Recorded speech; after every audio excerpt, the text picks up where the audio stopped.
Magandang araw. Ako si Atty. Claribel Lucila at sa episode na ito, pag-uusapan natin ang legal checklist kapag bumibili ng lupa o bahay sa Pilipinas. Kung ikaw man ay isang Filipino, OFW o foreigner na gustong mag-invest dito sa Pilipinas. Tandaan po natin na ang lupa ay mahalagang asset. Dapat siguradong legal ang lahat ng papeles bago ka magbayad o pumirma.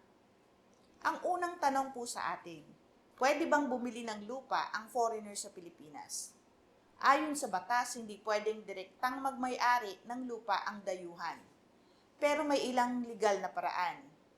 Pwedeng bumili ng condominium units basta hindi lalampas sa 40% ng total unit ang pag-aari ng foreigner.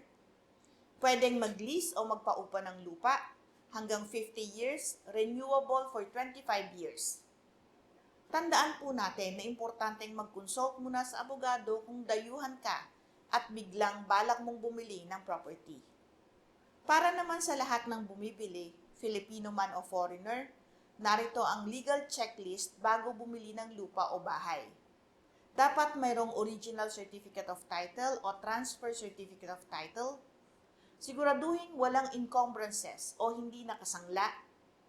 Dapat nakapangalan ito sa nagbebenta at mayroong certified true copy ng title. Kunin ito mula sa Registry of Deeds para ma-verify na hindi peke ang titulo. Dapat din na may tax declaration.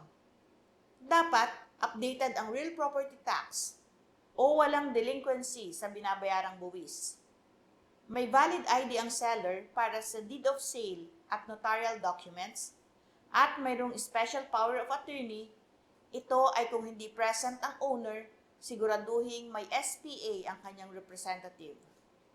Dapat mayroon ding survey plan at lot plan. Ito ay para siguradong tama ang sukat ng lupa at walang overlap sa property. Paalala po na dapat huwag basta-basta maniwala sa photocopies. Laging humingi ng certified true copies. Marami ang nabibiktima ng property scams. Ito ang ilang red flags. Walang title o ipapoprocess pa lang daw. Binibenta ang property ng hindi tunay na may-ari. Wala sa mapa ang lupa o may overlap. Masyadong murang inaalok ang lupa. May posibilidad na fake ang papel nito. Kung duda ka, magpa-title verification sa Registry of Deeds o kumuha ng abogado para magkaroon ng due diligence. Kapag sigurado ka na, ito naman ang legal na proseso pagkatapos bumili. Pumirma ng Deed of Absolute Sale. Dapat ito ay notaryado ng isang abogado. Bayaran ng taxes, ang capital gains tax at documentary stamp tax. Pagpa-transfer ng titulo sa Registry of Deeds at baguhin ang tax declaration sa LGU kung saan located ang property. Make sure all taxes and fees are paid within 30 days to avoid penalties.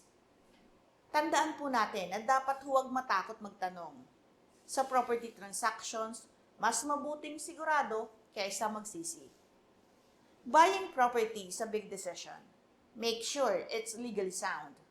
Like, share at subscribe kung gusto mo pa ng legal tips para sa real estate, contracts at negosyo. Patuloy po kayong manood, magtanong at matuto ng tungkol sa batas. Magandang araw po, ako si Atty. Claribel Lucila.